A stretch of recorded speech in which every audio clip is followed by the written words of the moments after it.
नमस्कार साथियों। और आज आपको दिखाने के लिए लाए हैं ये टेसू का। यहाँ पर देखिए एक बड़ा ही दुर्लभ प्रजाति का है जो पेड़ यहाँ पर बचा हुआ है।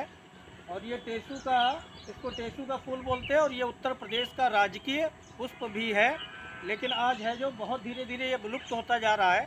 इस समय ये मौसम है इसके खिलने का। और कभी ब्रज में जो होली खेली जाती थी वो इसी के फूल से खेली जाती थी। इसका पुष्प है जो बहुत ही औषधिपूर्ण है और बहुत ही सारी दवाइयों में भी काम आता है। और नेचुरल होली जो खेली जाती थी वो इसी फूल से खेली जाती थी। आज आपको दर्शन करा रहा हूँ।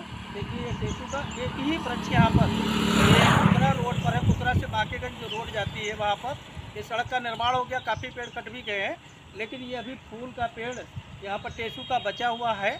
और मैं चाहूँगा कि ये आगे भी बचा रहे। बहुत बहुत धन्यवाद।